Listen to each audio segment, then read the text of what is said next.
Tout d'abord, je vous demande de me pardonner, puisque ce que je vais partager avec vous ce matin va peut-être vous bousculer encore. Vous savez, le sujet qui me tient particulièrement à cœur. Et je m'appuie sur cette parole de Dieu de ce matin dans l'office des lectures. Pour un pasteur, craindre de dire ce qui est bien, n'est-ce pas la même chose que de prendre la fuite par son silence? Celui qui s'expose pour son troupeau construit un rempart pour la maison d'Israël contre ses ennemis. C'est pourquoi Dieu dit encore à son peuple pécheur: tes prophètes ont eu pour toi des visions fausses et sottes. Ils n'ont pas révélé ton péché pour te provoquer la conversion. Dans l'Écriture sainte, on appelle parfois prophètes les maîtres qui, en signalant la présence de signes fugitifs, découvrent l'avenir. La parole divine leur reproche d'avoir des visions fausses, parce qu'en craignant de blâmer les fautes, ils flattent vainement les coupables en leur promettant la sécurité, et ils ne révèlent pas l'indignité des pécheurs parce qu'ils gardent le silence au lieu de les blâmer.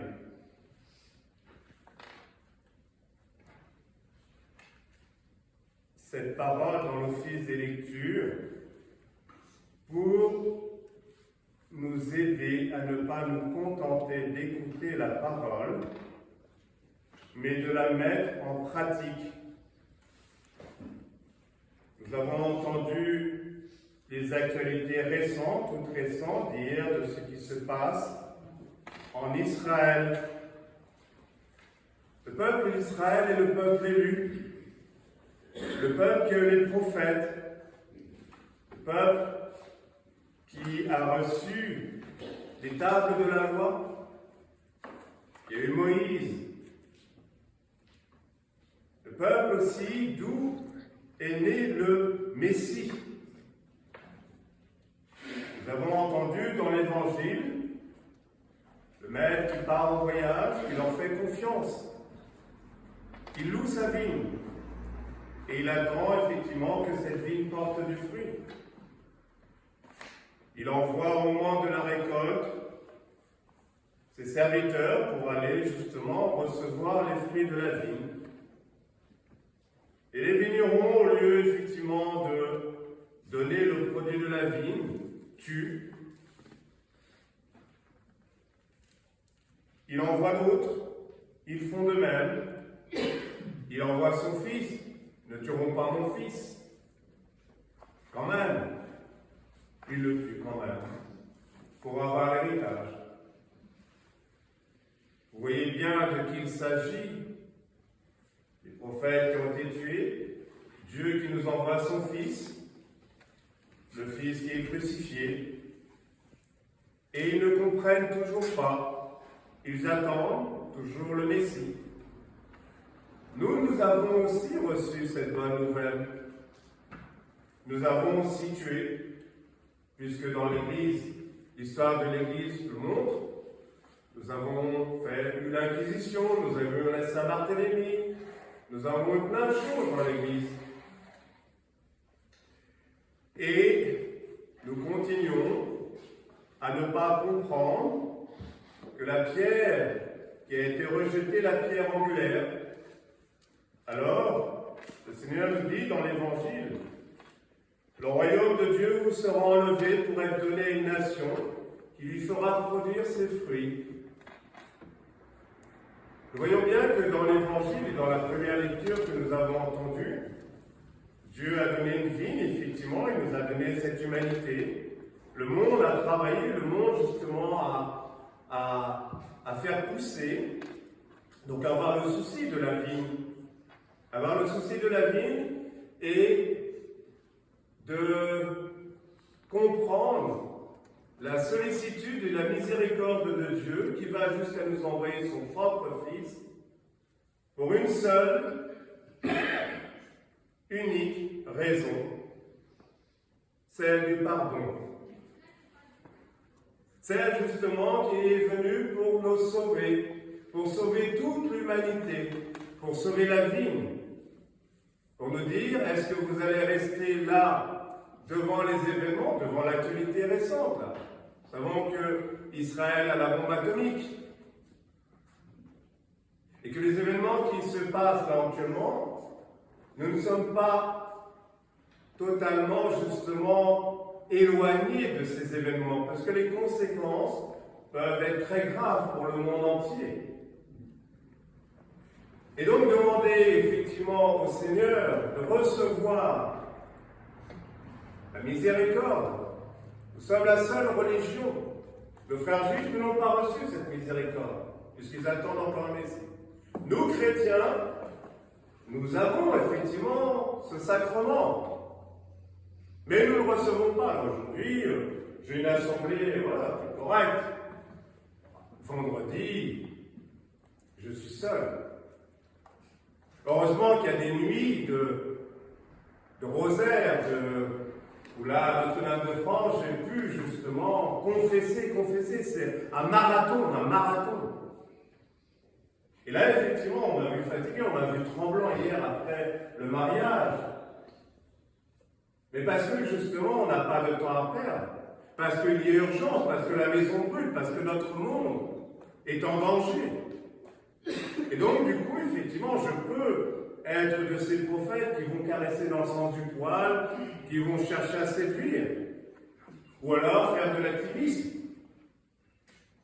Mais là, je ne répondrai pas justement à l'urgence. Je ne répondrai pas à l'urgence. Le Seigneur nous invite précisément à mettre en pratique la parole, pas simplement sur la parole du Père Charles. C'est sa parole. La parole que je vous ai lue au début, c'est dans l'office des lectures. Est-ce que nous croyons effectivement qu'à travers chacun et chacune d'entre nous, membres de son corps, c'est bien dans sa chair, dans son corps qu'il a pris sur lui tous les péchés du monde. Lui, sans péché, a pris tous les péchés du monde. Et nous, parce qu'on dit comment le Père Charles est à nous regarder, et puis le vendredi, c'est pas l'heure, c'est l'heure de la Zumba, mais on aura plus le temps de faire la Zumba quand.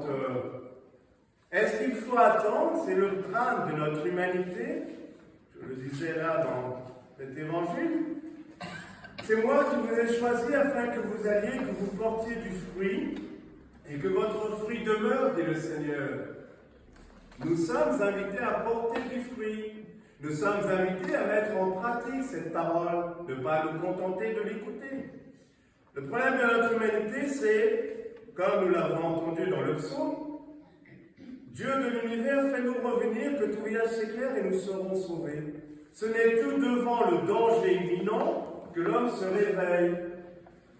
Pourquoi attendre effectivement d'avoir vraiment les catastrophes là sous nos yeux pour se dire bougeons-nous? Il nous a été donné, effectivement le peuple d'Israël a reçu, nous avons reçu, mais nous continuons à attendre que ça nous tombe du ciel. Le Seigneur nous a tout donné et il nous dit de nous appuyer précisément sur sa parole pour la mettre en pratique. Ne soyez inquiets de rien, nous dit saint Paul aux Philippiens. Priez et suppliez, et la paix de Dieu gardera vos cœurs et vos pensées dans le Christ. Appuyez-vous sur la parole de Dieu. Appuyez-vous sur Dieu pour vous encourager et vous appuyer les uns sur les autres. Pour ne pas désespérer de cette humanité, ne pas avoir peur devant toutes ces violences. Demandez justement le pardon pour ceux qui veulent entraîner le monde dans la guerre. Demandez précisément la puissance de la miséricorde de celui qui est venu nous l'offrir, en venant la recevoir. Nous avons des représentations de tableaux. Nous voyons souvent au pied de la croix Marie-Madeleine, la pécheresse par excellence, avec un calice, venir récolter chaque goutte de sang de notre Sauveur. il y a trop d'enfants sur la terre qui meurent de l'indifférence. Il y a trop d'enfants sur la terre qui meurent de l'indifférence. Nous ne pouvons pas nous contenter simplement d'écouter la parole. Nous ne pouvons pas nous contenter simplement de vivre notre foi. Nous sommes invités à une révolution. Oui, mon ami avait une vigne, il la retourna, il retira les pierres, il bâtit une tour, creusa un pressoir. Il a déjà tout travaillé. Il nous demande simplement de récolter et de venir recevoir ce pardon. C'est une urgence. Je vous l'ai dit, je vous le redis encore. Je patiente encore. Je suis encore avec vous. Pouvais-je faire pour ma vie plus que je n'ai fait? Dieu continue de faire. Pour faire entendre les sourds, pour faire voir aux aveugles tout ce qui se passe. Il en attendait le droit, voici le crime. Il en attendait la justice, voici les crimes. La vigne du Seigneur de l'univers, c'est la maison d'Israël, c'est notre monde. Et le plan qu'il chérissait, ce sont les hommes. Il nous fait confiance, il croit en nous, et il nous dit, sauve le monde.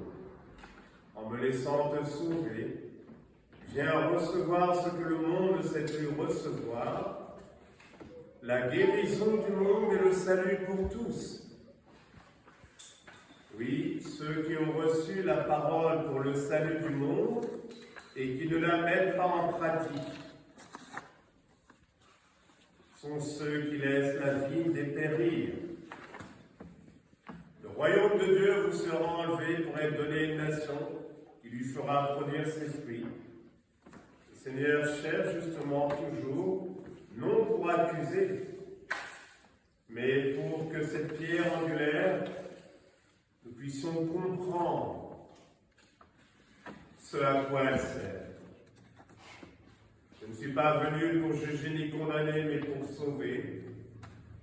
Heureux ceux qui entendent la parole et la mettent en pratique pour répondre aux attentes du Seigneur, pour sauver sa création et ne pas assister à cette situation dans le monde qui fait tant souffrir. Oui, à chaque fois que Dieu envoie pour notre conversion, pour la conversion du monde, je vous invite à relire la Bible en long, en large, en travers, pour comprendre qu'à chaque fois il ne s'agit que de la même chose. Patience de Dieu devant les crimes, devant les outrages, devant les violences faites à la vie. Alors, frères et sœurs, à bon entendeur, salut.